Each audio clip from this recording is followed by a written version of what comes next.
अस्सलाम वालेकुम। मेरा नाम फैज़ान है और इस ट्यूटोरियल सीरीज में हम जावा सीख रहे हैं। पिछली वीडियो में हमने वेरिएबल्स में वैल्यूज़ को स्टोर करके देन उसको प्रिंट करके हमने देखा।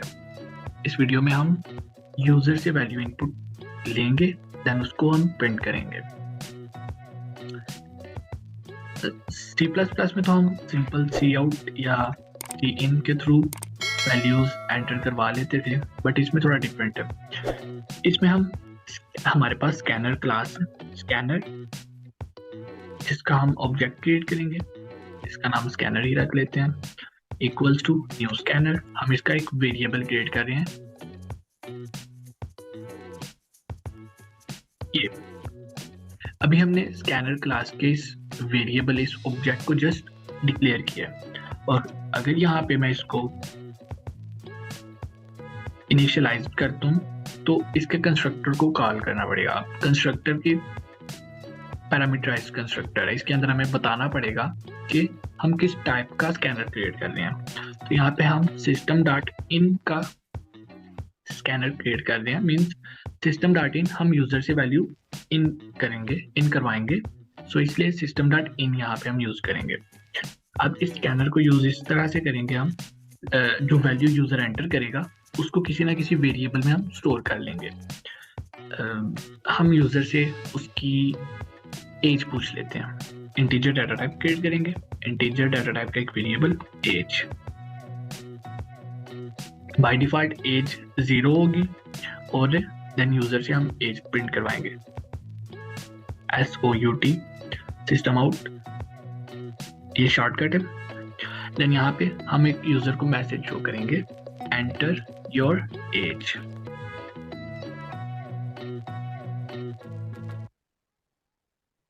और यहाँ पे हम प्रिंट यूज करेंगे, प्रिंट लाइन नहीं, क्योंकि हमें कर्सर को नेक्स्ट लाइन पे मूव नहीं करना। अब यूजर से जो वैल्यू एंटर करवाएंगे वो इस स्कैनर के थ्रू करेंगे और इस एज वेरिएबल में स्टोर करेंगे। Age is equals to scanner dot next int. अब हमारे पास यहाँ पे डिफरेंट ऑप्शंस हैं, डिफरेंट इसके मेथड्स हैं। सिंपल नेक्स्ट करेंगे तो वो यूजर से स्ट्रिंग डाटा टाइप इनपुट करेगा। अगर इंटीजर करते हैं तो वो इंट टाइप की वैल्यू लेगा। बूलियन करेंगे तो वो ट्रू फॉल्स बूलियन टाइप की। इसी तरह big decimal, big integer, double, float, line, long, ये डिफरेंट डाटा टाइप्स की हम यूजर से वैल्यूज एंटर करवा सकते हैं। फिल वक्त हम यूजर से इंटीजर डाटा टाइप करवा रहे हैं तो नेक्स्ट इन करेंगे। अब यूजर जो भी वैल्यू एंटर करेगा वो हमारे इस एज वेरिएबल के अंदर स्टोर हो जाएगी। देन हम इस एज को फिर से प्रिंट करवाएंगे और यूजर को स्क्रीन पे शो करेंगे। System dot out dot print. अब यहाँ पे पहले यूजर को एक कंप्लीट लाइन शो करेंगे, योर एज इज, देन हम उसकी एज प्रिंट करेंगे तो ये पूरे सेंटेंस की फॉर्म में प्रिंट होगा। योर एज इज, देन जो भी यूजर ने एज एंटर की होगी वो यहाँ पे प्रिंट हो जाएगी। अब इस प्रोग्राम को रन करते हैं।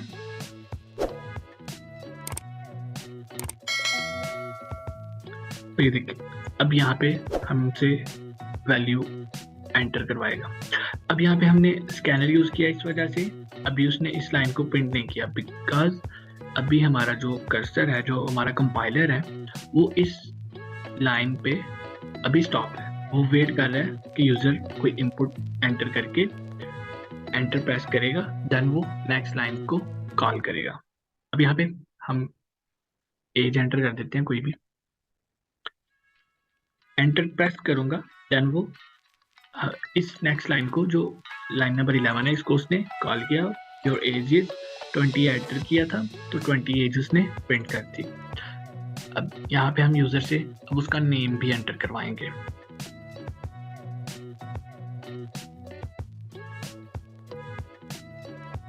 एंटर योर,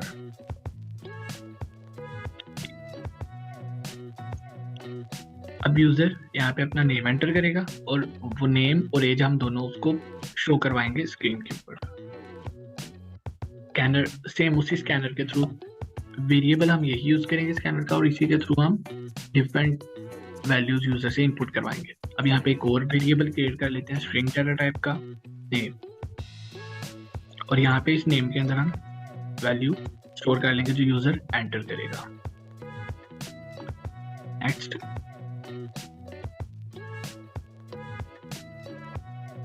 सिंपल नेक्स्ट अगर हम यूज करते हैं तो वो by default string value he user से इनपुट ले। अब यहाँ पे ये दोनों स्टेटमेंट्स हम इकट्ठी प्रिंट करवा लेते हैं।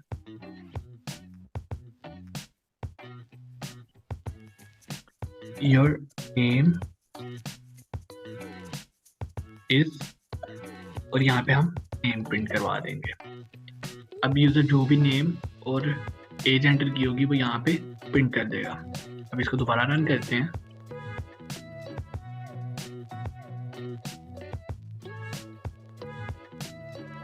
पहले हम एज एंटर करेंगे और अब नेम एंटर करेंगे।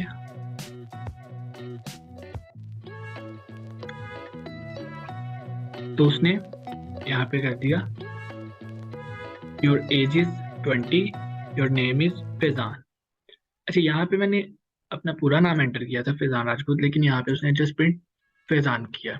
सो इसका सोल्यूशन मुझे मिला है कि जो यूजर से कंप्लीट लाइन एंटर करवा के स्पेस के बाद वाले वैल्यूज स्किप करता, तो इस पे जब यहाँ पे हमने स्कैनर को डिक्लेयर किया एंड इनिशियलाइज किया, तो यहाँ पे हम ये कीवर्ड ऐड करेंगे, ये मेथड कॉल करेंगे यूज डेलिमीटर, और यहाँ पे हम बैकस्लैश n एंटर करेंगे। तो इसके थ्रू हम एक्चुअली यहाँ पे क्या किया, अगर हम उसमें स्पेसेस भी ऐड करेंगे, मींस न्यू लाइन भी ऐड करेंगे, वो इस स्पेस को actually as new line count करता है।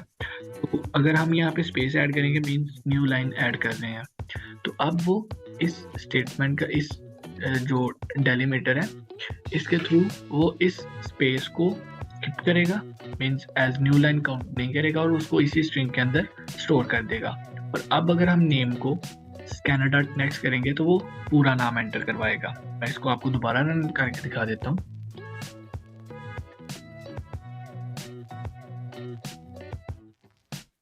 ओके, यहाँ पे मैं अपनी एज एंटर करूंगा, नेम एंटर करूंगा। अब ये देखें उसने कंप्लीट नेम मेरा प्रिंट करवाया। तो इसी तरह से आप डिफरेंट स्ट्रिंग्स को यूजर से इनपुट करवा सकते हैं। अब यूजर से सेम इसी तरह हम डबल डाटा टाइप या फ्लोट डाटा टाइप भी यूजर से एंटर करवा सकते हैं। यहाँ पे एक डबल डाटा टाइप ले लेते हैं हम, डबल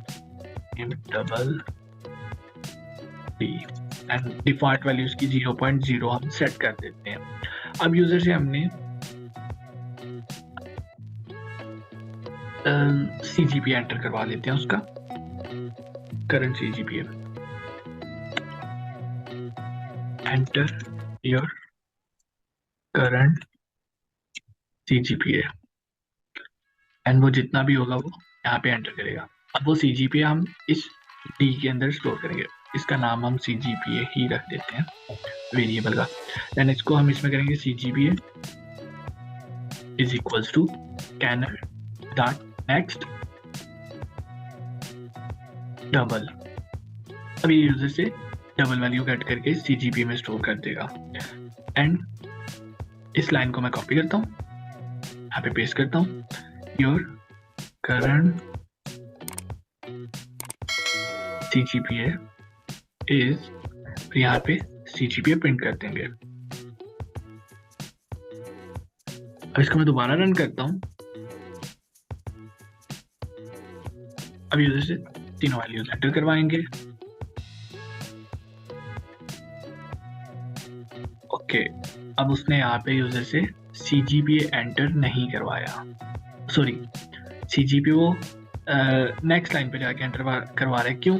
क्योंकि यहाँ पे हमने ln यूज किया, ln की वजह से वो नेक्स्ट लाइन पे चला गया। ठीक है, यहाँ पे एंटर करते हैं हम CGPA 3.5 एंड एंटर किया। अब वो यहाँ पे 20 age is 20, name Faizan and CGPA 3.5 जो हमने एंटर किया एज इट इज उसको प्रिंट कर देना। तो इस वीडियो में हमने देखा कि हम यूजर से वैल्यूज को कैसे इनपुट करवा सकते हैं। इससे नेक्स्ट वीडियो में हम इफ एल्स देखेंगे। जो यूजर वैल्यूज एंटर करेगा उन पे हम कंडीशंस लगा के देन उसके अकॉर्डिंग हम यूजर को रिजल्ट्स आउटपुट शो करवाएंगे। तो इस वीडियो के लिए अभी इतना ही। Thank you.